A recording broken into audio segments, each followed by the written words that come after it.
হাছিলা বিলত প্ৰশাসনৰ বিহত উচ্ছেদ অভিযান 15খন বুলডজাৰে উঠাই দিলে 667টাৰো অধিক পৰিয়ালৰ ঘৰ।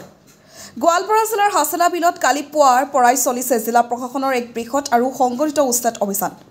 প্ৰশাসনৰ 15খন ডাঙৰ এক্সকেভেটৰ আৰু বুলডজাৰৰ সহায়ত বিলটোৰ 1600 বিঘা ভূমিৰ পৰা অবৈধভাৱে বাস কৰা প্ৰায় 667টা পৰিয়ালৰ ঘৰ উচ্ছেদ কৰা হয়। জিলা প্ৰশাসনে দুদিন আগতে উচ্ছেদৰ জাননী জাৰি কৰিছিল। জাননী জাৰিৰ পাছত অনেক পৰিয়ালে আগতে নিজৰ সামগ্ৰী লৈ এলেকা এৰি যায় যদিও বহু পৰিয়াল পুৱা 5 বছৰলৈকে ওচৰৰ ঠাইত অৱস্থান কৰি আছিল। পুৱা 5 বছৰৰ পৰা অভিযান আৰম্ভ কৰে প্ৰশাসনে, য'ত 15খন এক্সকেভেটৰেৰে এফালৰ পৰা আনফাললৈ ধ্বংস চলাই বসতি অঞ্চলসমূহত। হাছিলা বিল এখন প্ৰাকৃতিক জলাশয় হিচাপে পৰিচিত আৰু বহু বছৰ ধৰি ইয়াক প্ৰাকৃতিক পৰিসৰ ধ্বংস কৰি কিছু লোক অবৈধভাৱে ভূমি অধিকাৰ কৰি বসতি গঢ়ি তুলিছিল বুলি প্ৰশাসনে জানিবলৈ দিয়ে। এই ভূমিসমূহ পুৰণি জলাশয়, ধাননি আৰু সংবেদনশীল এলেকা হিচাপে চিহ্নিত, য'ত বাসগৃহ নিৰ্মাণ আইন বিৰোধী।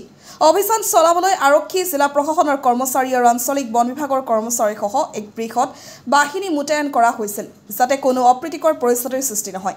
স্থানীয় থানাৰ অধীনত নিৰাপত্তা ব্যৱস্থা নিশ্চিত কৰা হৈছিল। প্ৰশাসনিক সূত্ৰমতে উচ্ছেদ অভিযানৰ লক্ষ্য কৰি জলাশয় সংৰক্ষণ, বন্যপ্ৰাণী আৰু জলজ জীৱ বৈচিত্ৰ্য সুৰক্ষা আৰু জমিৰ আইন সন্মত ব্যৱহাৰ নিশ্চিত কৰা। অঞ্চলটোৰ বহু বাসিন্দা ইতিমধ্যে স্থানান্তৰিত হৈ অন্যান্য ঠাইত আশ্ৰয় লৈছে, যদিও কিছু পৰিয়াল প্ৰশাসনিক সহায় বিচাৰিছে। উল্লেখযোগ্য যে এই উচ্ছেদ অভিযানক লৈ সমৰ্থনৰ লগতে কিছু বিতৰ্কও দেখা গৈছে। কিছুমানে দাবী কৰিছে যে বহু পৰিয়াল দীৰ্ঘদিন ধৰি তাত বসবাস কৰি আহিছে আৰু তেওঁলোকৰ পুনৰ সংস্থাপনৰ ব্যৱস্থা নোহোৱাকৈ এই উচ্ছেদ মানৱতা বিৰোধী। গোৱালপাৰাৰ পৰা জিন্তু নাথৰ report, north east frontier news.